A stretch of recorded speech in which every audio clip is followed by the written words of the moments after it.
ప్రస్తుతం ఇప్పుడు గడుస్తున్న ఈ నెలలు మార్చి గాని, ఏప్రిల్ గాని, అలాగే గడిచిన ఫిబ్రవరి గాని ఈ 3 నెలలు కూడా విద్యార్థులకు చాలా కీలకమైన సమయం. ఎందుకంటే ఇంటరు, 10థ్ అలాగే డిగ్రీ పరీక్షలు జరిగే కాలం. పరీక్షా కాలం అనాలి ఒక రకంగా ఇది. పరీక్షల కాలం విద్యార్థులకి.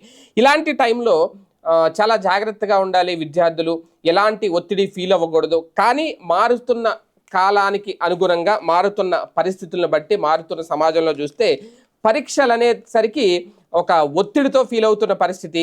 దానికి కారణం ప్రస్తుతం సమాజంలో సోషల్ మీడియాకు విచ్చలవిడిగా ఎడిక్ట్ అయిపోవడం ఇప్పుడు తాజా అధ్యయనాలు చెబుతున్నాయి. వాస్తవానికి ఇప్పుడు ఎటు చూసినా సరే పోటీ ప్రపంచమే.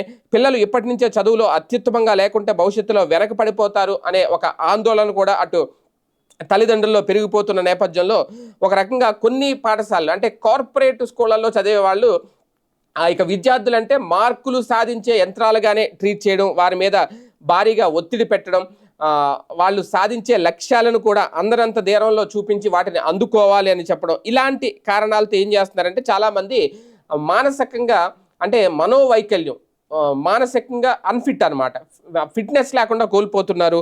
ఇటువంటి నేపథ్యంలోనే చాలా జాగ్రత్త అవసరం అంటున్నారు నిపుణులు. ప్రధానంగా తల్లిదండ్రుల్లో కూడా విపరీత పోకడలకు ఒక కారణం అంట. ప్రైమరీ స్కూల్ స్థాయి నుంచే పోటీ వాతావరణంలో నెలకొనడం, ఆడుతూ పాడుతూ ఆహ్లాద వాతావరణంలో చదువుకోవాల్సిన వయసులో పిల్లలు సహచరులతో పోటీ పడాల్సి వస్తుంది.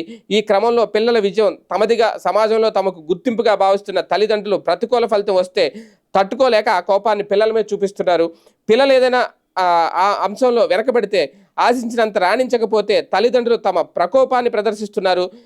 తమ బిడ్డల భుజం తట్టి భరోసా ఇవ్వాల్సింది పోయి భయపెడుతున్నారు. మార్కులు తక్కువ వస్తే పరిష్కారం చూపకుండా నలుగురు ముందు తిట్టడం, కొట్టడం చేస్తున్నారు. దీంతో పిల్లల్లో ఆత్మాన్యూన్యత పెరుగుతోంది. సమస్యలను తల్లిదండ్రులకు చెప్పుకోలేక కుంగిపోతున్నారు. కొందరు ఆత్మహత్యలకు కూడా పాల్పడుతున్నారు. కొంతమంది మానసికంగా వీక్ అయిపోతున్నారు. తాజాగా చూసుకుంటే నిన్న మొన్న 2 రోజుల క్రితం కాకినాడలో కూడా అంతే 6-7 సంవత్సరాల పిల్లల్ని, చిన్న పిల్లల్ని వాళ్ళు భవిష్యత్తులో రాణించలేకపోతున్నారు, సరిగ్గా చదవలేకపోతున్నారు.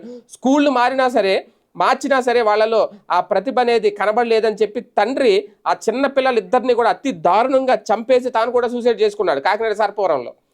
అంటే అక్కడ తల్లిదండ్రుల్లో ఆ భయం పెరుగుతుందా, పిల్లలు మానసికంగా వీక్ అవుతున్నారా, లేదంటే అనవసర ఒత్తిడి వారి మీదకి తీసుకొచ్చి వీళ్ళు కూడా ఒక డిప్రెషన్లోకి వెళ్ళి ఇలాంటి ఘటనలకు పాల్పడుతున్నారా?